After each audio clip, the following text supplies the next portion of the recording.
So this is a picture of Thomas Edison. My mom's from New Jersey, so I always like to give her a little bit of a tip of the hat. And what it reads is, if we all did the things we are really capable of doing, we would literally astound ourselves. So I'm going to introduce a phrase that I hope you all will make very, very popular, and you will hashtag this everywhere you go, and it's CDMRI. Now, remember, I'm with Johns Hopkins, so of course I needed MRI in the description, but CDMRI. So the first letter is C, and I use C for commitment. So in 2015, our president of Johns Hopkins University, Ron Daniels, made a commitment to economic inclusion. This was following the death of Freddie Gray, and there was a recognition and a realization that Johns Hopkins had to play a bigger role in the community and be of the community in addressing this challenge of jobs in distressed neighborhoods in Baltimore City. So that's C. D is define. So first you want to define what is economic inclusion. For us, we look at it as the equality of opportunity for all members of society to participate in economic life. And in particular for us, it looked at how do we define what's possible for Hopkins to have an impact on? How can we become an economic driver in our neck of the woods, in our corner of the universe? And so with that, we defined these goals. They are build, hire, and buy. I won't go through them all, but essentially the goal in each of these is to increase either our investment with minority firms or with local firms, and then to increase our hiring of Baltimore City residents. To use Calvin's point, the goal here is we still, of course, are hiring the best candidate, but our focus is having a slate of local candidates that we can also assess and evaluate for the role. The next, CD, and M is for measure. So we measure this on an annual basis, and these are the results from our second year. The R stands for report. So I'm reporting it with all of you, check. Off my list, no, just kidding. We report this annually on our website, hopkinslocal.jhu.edu, and what you'll see is our initial goal, for example, for build was 17%, and we actually came in at 20.3% in our second year. And our hire, we hired 332 people into targeted entry-level positions in certain focus areas. And those are, again, those areas of consistently high unemployment and high poverty. And then I think this is the most important number, and I'm excited to do some business with Moms for Entrepreneurs, where we've increased our local spend by $20.5 million from our baseline.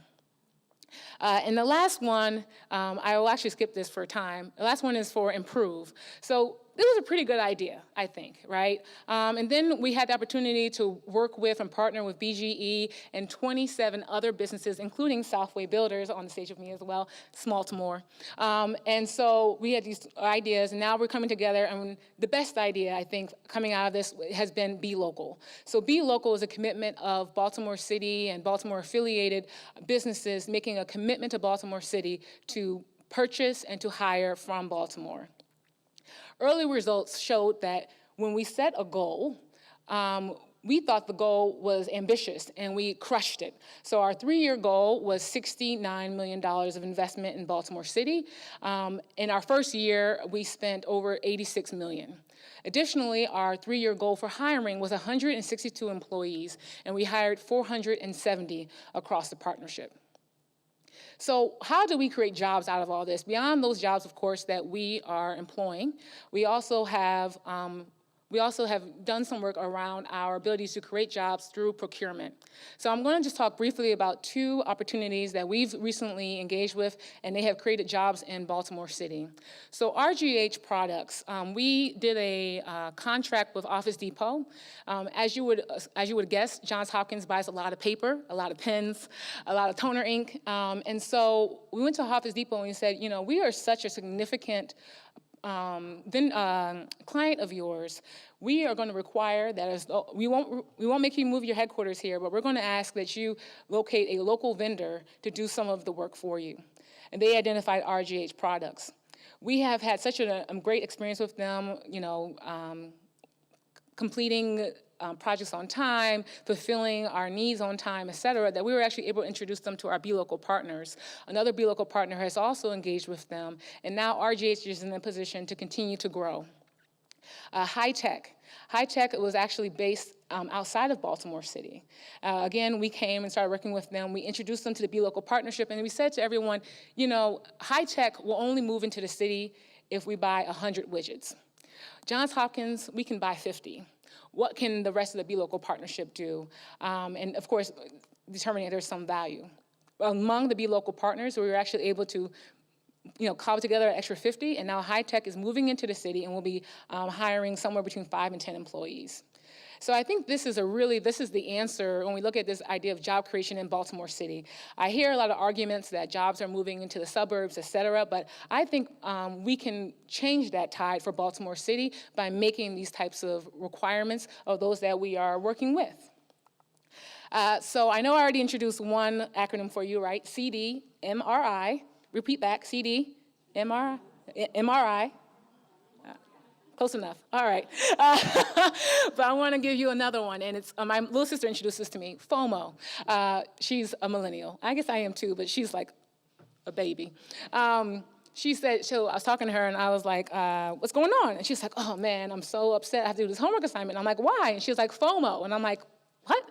FOMO. And I'm like, look, you need to go to sleep. I think you're doing poorly. Like something's wrong. I'm gonna call a doctor. And she's like, no, fear of missing out. So some of you right now might be thinking, especially if you're business owners, that you might be missing out on this opportunity. And I'm happy you feel that way. Because we're always looking to recruit more businesses to join us in the BLocal effort.